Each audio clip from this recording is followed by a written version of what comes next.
The first of the countries that we're going to talk about is Myanmar. And isn't this just a beautiful picture? This is a very nice picture of the cultural landscape here. We can see religion very clearly on the landscape. There's a very similar shape to the temples here. These are Buddhist temples. Buddhism is the dominant religion in Myanmar. And this is very similar shape to what we saw in Angkor Wat. It is somewhat different. This kind of has a bulb at the bottom, and the ones at Angkor Wat are a little bit more kind of triangular. But this is very much a piece of the way that Buddhism shows up on the landscape. Yeah. So you may have heard this place, Myanmar, referred to as Burma. That is its former name. And it still shows up on an awful lot of maps. This is also a former British colony. It was not part of British India. It wasn't controlled part. It was not considered part of British India, but this was definitely a piece of the British Empire. And this is a place that has been very repressive. They had a very controlling military government until just a few years ago. There's been a great deal of change. And this area got its independence after World War II, and there was a democratically elected government. And then in the 60s, leading up to the 60s, there was a lot of chaos and a lot of military intervention. And then in the 60s, the military overthrew the democratically elected government. And the group of officials that did this, the group of military officers that overthrew the country, that is what is referred to as a junta. Okay? And a junta is a group of military officers, officials, who seize power in a coup, right, a violent takeover, and then they seize and retain power after that. And they were very, very shut off from the outside. So much so that there was a very large typhoon, which is the local name for a hurricane. In this area, several of them happened, and the country was devastated, and yet they really didn't let aid in from the outside. So very repressive, very controlling government. And while that has changed, this country still is experiencing a lot of political chaos and a lot of geopolitical issues. Okay? So let's look at how this happened. There was, as I said, a military coup, 1962, and that is when the junta, here's a picture of a bunch of the junta, became into power. And this woman down here, her name is Aung San Suu Kyi. Okay? And the K sound is more of a sh here. And she is the daughter of the independence leader, the man who helped shepherd the country from a British colony into an independent country. He was assassinated by another politician when she was about 2 in the late 40s, early 50s. And so she has been kind of a public figure in the country for a very long time. She's beloved, but she is also a controversial figure. The military government did not support her calls for independence, for democracy. They obviously did not want to give up power. They didn't like that she had the ear of the people, and for a very long time, they put her under house arrest. They said it was for her own protection. Why she needed to be protected from the people who loved her is, of course, never been clear. But I have put a video up in the links that detail her path into being a civil rights leader, into calling for peaceful protests, and the way that she has been a voice for democracy and human rights for a very long time. And she was released after periods of being under house arrest and not being under house arrest. There was a long period of time where she was under very strict house arrest. She was finally released in 2010.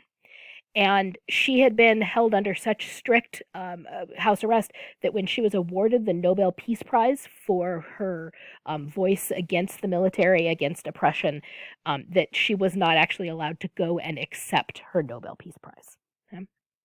So she was released in November 2010, and there was a lot of concern that she was actually going to be assassinated.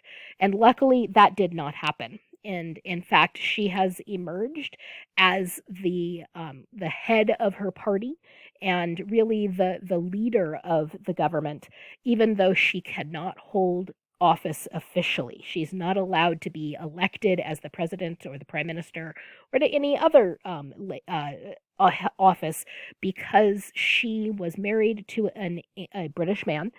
He passed away while she was under house arrest, and they have two sons. And so it is actually written into the Constitution that someone with a foreign born spouse or children that do not have complete citizenship in Myanmar cannot hold official office. And that rule was written into the Constitution because of her by the military. Yeah. And so that video details her past and the way that she emerged as a beloved leader for her people. And then, right, she wasn't assassinated, and this has been about 10 years since she was released. In 2015, there were free elections, and for the first time in more than 50 years, there was a president, this man, who had no military ties. That was incredibly exciting. But unfortunately, the early promise of this change, of the move towards freedom and democracy and civil rights and human rights, it has not been fulfilled. And there is a lot of disappointment in Aung San Suu Kyi. She is become quite a controversial figure about whether she's still a pro-democracy, pro-humanitarian leader, or whether she has evolved into a fairly controlling, somewhat power-hungry politician. And the video also covers that. Okay? And this geopolitical and humanitarian mess is because of a very large minority within Myanmar. And there is this group that over here in the yellow here.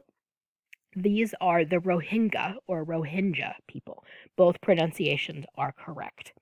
And the Rohingya are an ethnic group. They are different ethnically, linguistically, and religiously from the majority of Myanmar. They claim that they have been here for thousands of years. The government in Myanmar claims that they came from Bangladesh or somewhere else and that they are not part of the history of their country. They consider them stateless. They do not consider them citizens of the country. They will not give them passports, and they are not allowed to vote in their country. They are a Muslim minority in a largely Buddhist country. So we have a group of people who are different ethnically, religiously, and linguistically from the rest of the country, and they have been incredibly repressed. And the way that they have been treated has meant that many of them have fled from the Rakhine state, from this area over here. There have been massacres. There has been attacks and death on both sides.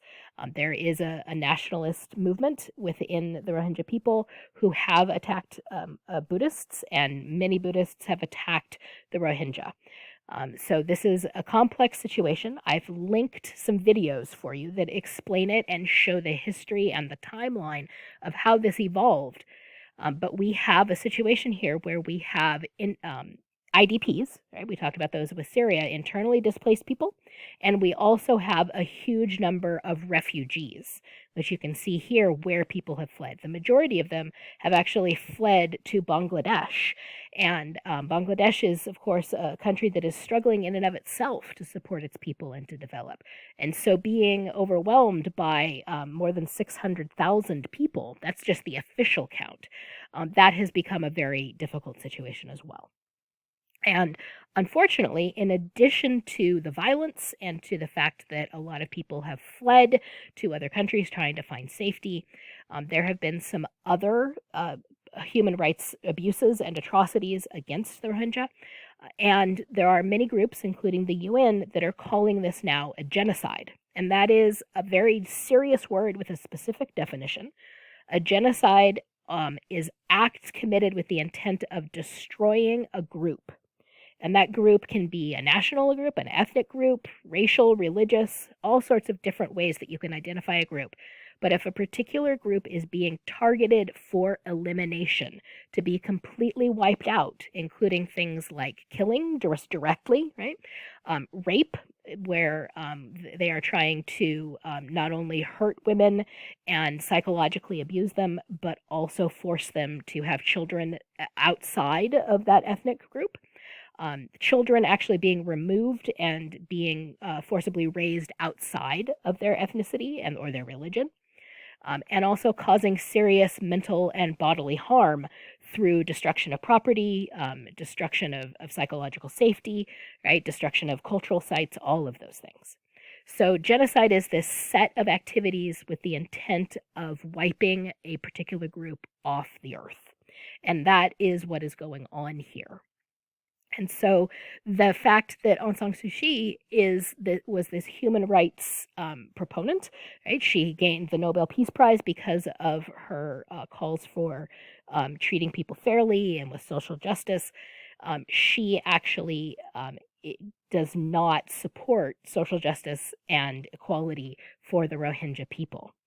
And she actually has said that they are not a group of people that they're interested in. They've actually asked the foreign press to not call them the Rohingya, to call them a stateless people, right? Denying them even their name. And so the fact that her government and she have made statements like that really has led to a lot of criticism, and there have actually been calls for her to be stripped of her Nobel Peace Prize. So the early promise of her government, unfortunately, has not followed through, and we have a lot of controversy and a lot of chaos and death in this part of the world right now. Today, as I'm recording this, November 8th, they're actually having an election, and her party is expected to win, but there are a lot of minorities, including the Rohingya, who are completely disenfranchised, who have no ability to vote, protect their rights, or have a voice.